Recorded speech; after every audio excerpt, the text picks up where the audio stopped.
Hey, what's up and welcome. I'm the one and only West Coast King and welcome back to Major League 90. It's been a while, hasn't it? It's probably been over a year, but it's MLS Cup final time, and once again, it's Toronto and it's Seattle for the third time in 4 years, so we had to bring it back. Now, I'm not gonna lie, I'm running on pure adrenaline right now. At the time of recording this, it's like 11 o'clock at night on Wednesday, so Toronto, actually quite a few hours ago now, beat Atlanta in Atlanta to secure their spot in the MLS Cup final and win the Eastern Conference. But more importantly, at least in my eyes, it means that Seattle, for the first time ever, is going to host the MLS Cup final. But before we get to talking about Seattle, let's focus on Toronto. Interesting playoff run they had. I think if you would have told me even at the start of the playoffs that we were going to see Seattle and Toronto for a third time in 4 years, I wouldn't have believed you. I've said a number of times that I didn't think Seattle was good enough this season. I said at the beginning of the playoffs, this isn't even a good team. But they proved me wrong in the playoffs. Toronto may be an even bigger underdog story. Seattle finished second in the West. Toronto finished fourth in the Eastern Conference and had to go through a tough Eastern Conference schedule just to get here. They knocked out NYC FC and Atlanta, the top two teams in the Eastern Conference, and they did it pretty impressively. But before that, they had to beat DC United, and they played that game at home, their only home playoff game this season, and I would say they dominated that game. I mean, DC never really looked in it. They got a late goal to equalize and send it to extra time, but Toronto playing at home is just a different beast, and they turned it back on and scored 4. I mean, how often do you hear of a team scoring 4 goals in extra time to win 5-1? I mean, they absolutely deserved to win. They just pounded DC United in extra time. It was almost sad to watch. I've never seen a team fall apart quite like DC United did, but credit to Toronto, an absolute masterclass, especially just the first 15 minutes of extra time, just slaughtered DC United. And then moving on to the NYC FC match, that one was the most interesting for me. Going back and watching those highlights again, that game, I would say NYC FC was the better team. I don't think there's much of an argument there. They created the chances. So many clear shots on target, but just couldn't put the ball in the back of the net. Not sure Toronto, I don't want to take anything away from them again, but if we're being honest, I'm not sure Toronto really deserved to get through there. But in the end, they got the goals. They got the job done. Got that late penalty. I have no idea who in their right mind tries that slide tackle in stoppage time in that position. It wasn't a shot. He didn't have a shot on target. He didn't have a shot on goal. It was going to be a cross. His team was in position, and he slid from behind and took him down to give Pozuelo another shot to win the game. That was one of the most idiotic plays. It was probably the most idiotic play of the playoffs. I'm sure that was it Matarrita that did it? I can't even remember. It was such a bad play, and I'm sure he feels absolutely horrible about it, but NYCFC really gifted that one to Toronto. And then we have the Eastern Conference final against Atlanta. Same tactics taken by Toronto as in the NYCFC game. Sit back and absorb the pressure, stay compact defensively, and take their chances when they arise. They're not necessarily a counter-attacking team. They're not going to get out and run. They do have some pacey players on the wings, but that's not their style. They just take their chances very, very well. In the Eastern Conference final, they only had 4 shots, but they were all on target. They scored 2 of them. And the 2 goals they scored, the first one by Nicolas Benezet, what a curling effort from outside the box. That was a worldie, but not as good as Nick De Leon's game winner. What a screamer. I mean, he made a little turn on the outside of the box, yes. Atlanta flat out fell asleep. They didn't close him down, let him have that space, and he made them pay. And that's kind of the story of Toronto in the playoffs. They will make you pay if you make mistakes. They will make you pay.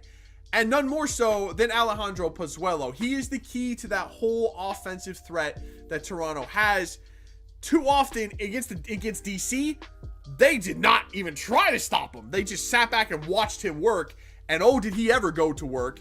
In the NYCFC game, he scored both of their goals. Clearly didn't have a game plan to stop him there.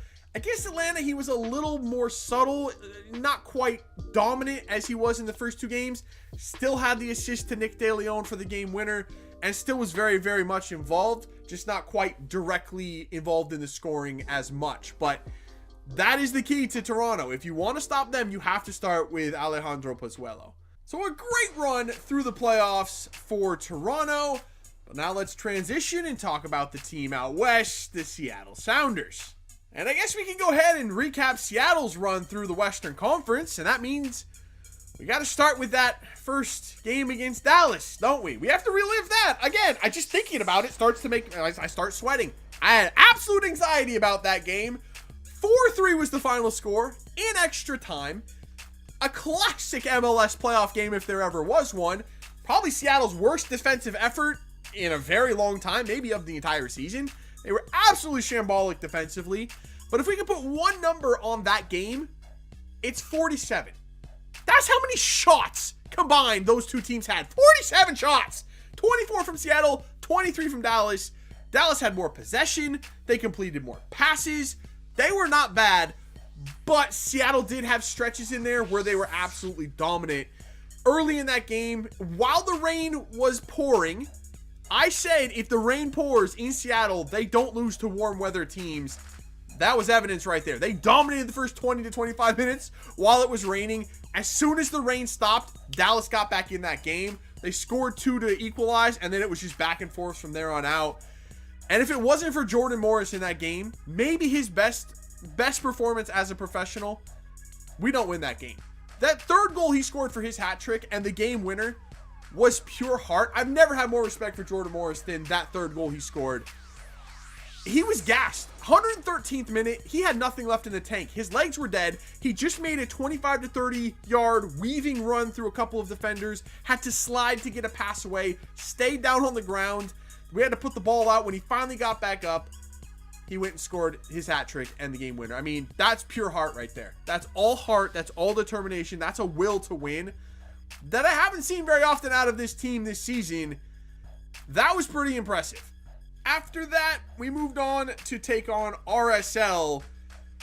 Also a weird game. You could say that Seattle dominated that game. I think that's fair. They had 20 shots to RSL's 7. RSL didn't score a goal, yet they also had 61% possession to Seattle's to 38. So I don't know. It's very weird. RSL did nothing offensively. Had the lion's share possession, did nothing with it. That's just been Seattle's MO for the entire playoffs, though. They also sit back and absorb pressure like Toronto. However, they don't wait for their chances. They go and get them. They get out on the counterattack and they hit you with speed. And playing on that turf at CenturyLink Field, there's nobody faster than that attack from Seattle with Jordan Morris, Rui Diaz. Nico Ladero suddenly looks extremely fast at points. He knows when to use that speed and get forward. He's not a fast player, but he's opportunistically quick. We'll put it that way. And the fullbacks overlapping, they're Dom and Brad Smith. They're fast.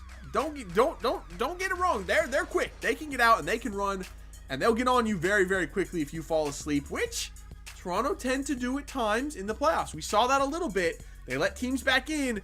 You can't do that with Seattle. And then we have the Western Conference Final against LAFC. I'm not going to lie. I didn't want to watch this game. LAFC had just beaten LA Galaxy, the team that they hadn't beaten before. LAFC is a team that we've never beaten. And somehow, on the road, against not even arguably, definitely the best team in the league this year, record-setting points, record-setting goal scorer Carlos Vela, we just went out and stopped everything that LAFC wanted to do. Completely shut Vela out of the game. He was non-existent. I mean, he might as well not even have been out there. He literally didn't do anything in that game. Not one time did he ever pop up except for when Arriaga was just manhandling him physically. Arriaga could get in trouble with that kind of physical play, but he definitely lets you know that he's there, and I respect that. It's something that I think's been missing out of this team. Torres is a physical guy, but he doesn't always throw his weight around. Arriaga's not afraid to do that, and I think with him in there, it was a better defensive performance. It was one of the best defensive performances I've seen out of us all season. It wasn't just Arriaga. It was an entire team performance. The philosophy was there. The game plan was in place. They executed it to perfection. And they came away with a 3-1 win in a game that nobody thought they would win. I really didn't think they were going to win it, but they found a way. And again, it was the same basic tactics. Absorb that pressure, get everyone behind the ball, and when you get that opportunity, get out and run and get those counterattacks. LAFC made some mistakes at the back. Segura, I think it was. Is that their defender? I'm pretty sure it is. He did not have a good game. Made quite a few mistakes that led to, I think, 2 of the 3 Seattle goals. Not a good game from him, but overall, you got to give credit to Seattle. They got their chances, and when they did, they made the most of them. So, yeah, it was probably our best performance of the playoffs, and one of the best performances I've seen out of that team in a long time. It wasn't pretty, but my God, was it effective. So where does that leave us with this matchup in the final? Taking a look at the previous 2 matchups in the final between these 2 teams. Pretty similar games in both of them. Both of them in Toronto. Toronto was the heavy favorite in both of those as well. The first time out, Seattle played the game of sitting back and absorbing that pressure, took it to penalties, and ended up winning on pens. They tried to do the same thing in the second matchup a year later, but that Toronto team was just too much. One of the best teams in MLS history, just flat out overwhelmed the Sounders. They just didn't seem like they were up for that game, and Toronto just flat out ran them over. Respect to Toronto for that one. That was a very impressive performance. But these are different teams. Both of them, Seattle and Toronto, different teams this year. I think that Seattle being at home, they do not lose in the postseason at home. They just flat out don't. And I don't think that this Toronto team is going to have the firepower to keep up with Seattle. I do think that Toronto most likely, even though they're probably going to sit back and try to absorb the pressure like they did against NYC FC and Atlanta, they'll probably end up with the lion's share of the possession. But Seattle just seems to know how to make people pay right now. Rui Diaz is having an otherworldly playoff performance right now. He's scored, I think, in 2 of the 3 games. He assisted in the other one. I think he's probably going to get a goal or 2. I think Morris comes up with a goal probably late in the game on a counterattack and puts the thing away. And I say Seattle probably ends up winning this game 3-1. Again, no disrespect to Toronto, but Seattle, like I said, they flat out do not lose at home in the playoffs. And if it's raining on the turf at CenturyLink, I would back them with every dime in my bank account. I'll put all my money on Seattle, because then they absolutely, not only do they not lose at home in the rain, they just look like a different team. They are just unbelievably good at home in the rain. So I'm backing Seattle either way, and I say it's probably going to end 3-1 to Seattle. So let me know what your thoughts are down below. What are your predictions for this MLS Cup final, the grudge match between Toronto and Seattle? I said on Twitter, I've never been more excited for a soccer game in all of my life. 3rd MLS Cup final in 4 years, but the first 2 I was more nervous for, as Toronto were the heavy favorites. This one's at home, and I could not be more excited. I'm hyped. I'm going to be there. And I pray to God that we win. I'm very confident, but I'm still praying that we're going to win. If we do, you can bet there's going to be another Major League 90 after that final.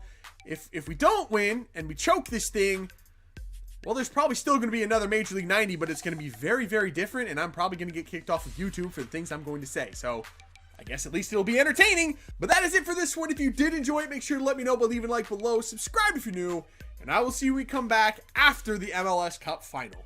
See ya.